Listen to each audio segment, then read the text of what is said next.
Hey mga bros, may balita nga po tayo dito po kay Cedric Berfield dahil nababalita nga dito sa Blackwater Bossing gusto nang kunin ito ng SMB dito sa team na ito. Yes mga bros, napakatagal na rumors ito. Siguro last year pa pero ito pong si Cedric Berfield dapat nang rin makuha ng SMB mga kabros. Bakit? Dahil bali-balita at reports din natin na ito pong si Berfield gustong kunin pala ng barangay Nebra San Miguel. Kaya kapag naunahan ng SMB ito mga bros, manghihinayang pang SMB dito dahil si Berfield isa ito sa mga gumagawa ngayon sa Blackwater Bossing. Kahit sabihin natin farm team, ito pong Blackwater, pero ito pong si Berfield talagang focus pa rin sa laro.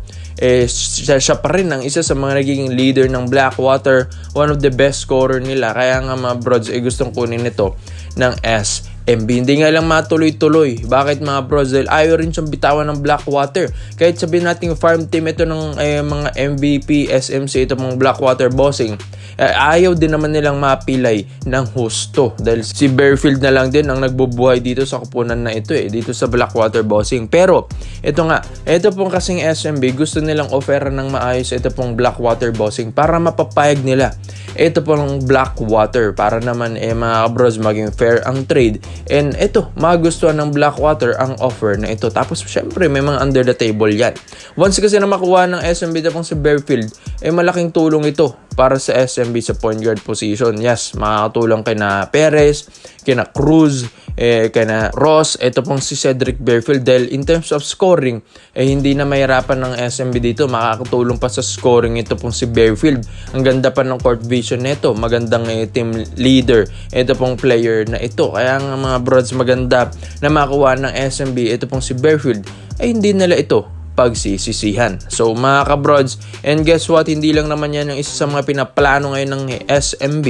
Gusto rin nilang makakuha na ito pong si Lance Stephenson. Yes, sabihin natin na magde-December pa lang, wala pa playoffs ang All-Filipino Cup, pero ang SMB ngayon ay nakafocus na sa magiging import nila sa Governors Cup 2026. Ito pong si Lance Stephenson kasalukuyan nasa Iowa Wolves dito sa NBA G League na dating NBA player rin mga kabrods. At tuloy pinaglaruan na niya sa NBA yung Atlanta Hawks NBA season 2021 to 2022. Sino ba namang hindi makakakilala dito sa dating Laker player na ito pong si Lance Stephenson na shifty na player, 6'5" na shooting guard mga kabrods, one of the best scorer ito ng NBA din dati, and wala nang hihingilin pang SMB dito dahil dating NBA star rin ito pong si Lance Stephenson, tapos may ibubuga pa. 35 years old lang ito mga kabrods. Veterano pa rin kung maglaro.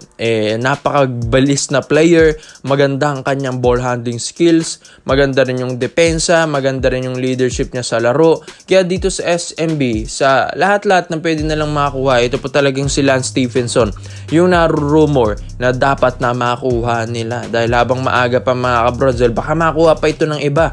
Ito pong si Stephenson, balita at reports din na may mga nagmamata na rin dito kay Stephenson dahil malapit na nga rin matapos ang kanyang kontrata dyan sa NBA G League. May mga nagmamata na rin sa kanyang ibang liga, ibang koponan sa PBA. Kaya nga habang maaga pa mabigyan na sana nila ng kontrata ito. Ano bang mga pwedeng matulong ng Stephenson? Yes, nasabi ko na.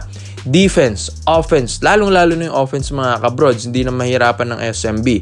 Kaya nga kung makuha nila si Stephenson, possible na magkaroon ulit sila ng kampyonato ngayong Governors Cup 2026. Kaya ikaw mga kabrods, ito yung mga plano ng SMB, Berfield and Lance Stephenson. Kaya komento mo lang opinion mo dito mga brods, isa-isa natin yan. Brods, Brandon Ganuelas Rosser. Ito nga naman mga kabrods, yung isa sa mga nare-reports and rumors na gustong kunin naman ng barangay Nebra San Miguel. Sino ba namang hindi makakagusto sa big man na ito ng TNT Tropang Giga? Ang lakas naman din kasi ni BGR.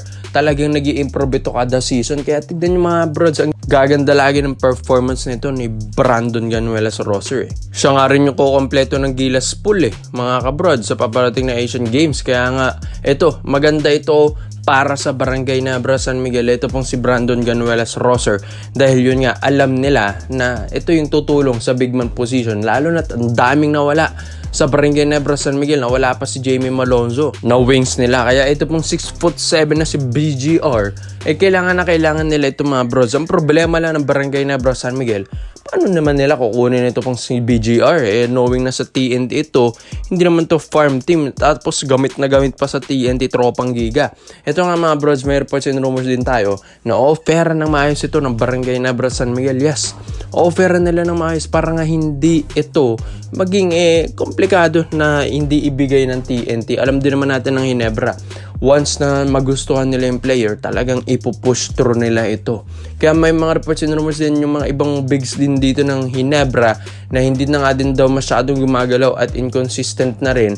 Ito yung i-offer nila kay BGR kung papayag ang TNT dito mga kabrods. Pero syempre, yung value rin kasi ni BGR medyo tumataas na rin mga kabrods. Kaya kailangan ng Hinebra na maayos din ang offer nito. Siguro nga ako yung number 1 pick na nakuha nila dun sa Terra Firma kay Maverick Amisi. Baka ngayon yung i-offer nila kay BGR sa TNT tropang giga, dahil gusto nga rin ng Hinebra ng pang mabilisang line-up na, yung pang malakasan na ngayong season, dahil gusto nga rin magkampiyon na ng Barangay Nebra San Miguel. Hindi na nila iniisip pa yung mga future draft picks na yan, dahil gusto nga nila gawing trade asset yung picks na nakuha nila sa Terra Firma Jeep. Kaya ito mga kabrods, ito pong si BGR naman, kung mapunta naman sa Barangay Nebra San Miguel, ang dami rin matutulong nito.